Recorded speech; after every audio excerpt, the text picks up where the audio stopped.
एक गांव था, वहां पर एक कृष्ण जी का मंदिर था। वहां पर एक बालक रोज आता और रोज अपनी चित्रकारी दिखाता, रोज खूबसूरत खूबसूरत से चित्र बनाता। तो एक दिन पंडित जी उसके पास आए और पंडित जी ने बोला कि आप इतनी अच्छी चित्रकारी करते हो तो क्यों ना हमारे मंदिर के लिए ही कुछ बना दो। तो बालक बोला, पंडित जी मैं क्या बनाऊं? तो पंडित जी ने उन्हें बोला, क्यों ना आप कृष्ण और कंस के वध का एक चित्र बना दो। तो वो बालक बोलने लगा कि कृष्ण जी की तस्वीर बनाने के लिए मुझे एक प्यारे से बालक की जरूरत होगी। जब तक मैं सामने उन्हें महसूस नहीं करूंगा तब तक मैं कृष्ण जी का चित्र नहीं बना सकता। तो पंडित जी पूरे गांव के बालक को इकट्ठा करते हैं। सारे बालकों में से एक सुंदर सा बालक उस चित्रकार को पसंद आता है। अब उस बालक को देखकर कृष्ण जी का बहुत प्यारा बहुत सुंदर सा चित्र वहां बनाया गया। अब उस चित्रकार लड़के ने बहुत सी जगह अपने इश्तिहार दिए हुए थे, बहुत सी जगह अपनी नौकरी के लिए पत्र डाले हुए थे। होता क्या है, एक जगह उसको नौकरी के लिए बुला लिया जाता है। अब वो उस चित्र को वहीं अधूरा छोड़कर शहर में चला जाता है। धीरे धीरे करके वो बहुत बड़ा चित्रकार बन जाता है। अब सारे गांव वाले पंडित जी उन्हें अखबार में देखते हैं कि देश और विदेश में बहुत ज्यादा प्रसिद्ध हो रहा है अपनी चित्रकारी की वजह से। अब होता क्या है, वो चित्रकार इतनी ज्यादा उन्नति पाकर भी खुश नहीं होता। अब उसका मन करता है कि दोबारा मैं अपने गांव में वापस आऊं। तब जैसे वो गांव में आता है, सबसे पहले उस मंदिर में जाता है जहां पर उसने चित्र बनाया होता है। अब वो देखता है कि वो पंडित जी भी अब बूढ़े हो चुके हैं। अब पंडित जी उस व्यक्ति को देखकर बहुत ज्यादा खुश हो जाते हैं। अब वो चित्रकार पंडित जी से पूछता है कि क्या वो मेरी बनाई हुई तस्वीर आज भी है? पंडित जी बोलते हैं, उस तस्वीर को आज तक हमने किसी को छूने नहीं दिया, वो वैसे की वैसे ही मंदिर में पड़ी हुई है।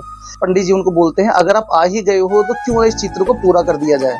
अब वो चित्रकार दोबारा पंडित से वही बात बोलता है कि जब तक मैं अपने सामने चित्र पर बनाने वाले व्यक्ति महसूस नहीं करूंगा तब तक मैं चित्र नहीं बना सकता।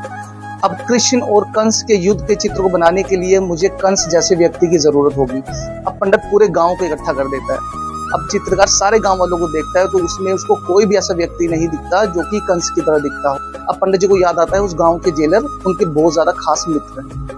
तब उस चित्रकार को लेकर वो जेल में जाता है। अब जेल में जाते ही जेलर उनको बोलता है कि आपको जो भी व्यक्ति पसंद आता है आप चित्र बनाने के लिए उसे यहाँ से ले जा सकते हो। लेकिन बहुत ज्यादा देखने के बाद उस चित्रकार को एक व्यक्ति पसंद आता है अपने चित्र के लिए, जो कि काफी ज्यादा हट्टा कट्टा था। वो क्या करते हैं, उस व्यक्ति को मंदिर ले जाते हैं। उस व्यक्ति को बिठाकर कंस का चित्र पूरा किया जाता है। अब देखते ही देखते वो चित्र पूरा हो जाता है और पूरे गांव वाले जोर जोर से तालियां बजाते हैं क्योंकि चित्र था ही इतना ज्यादा सुंदर।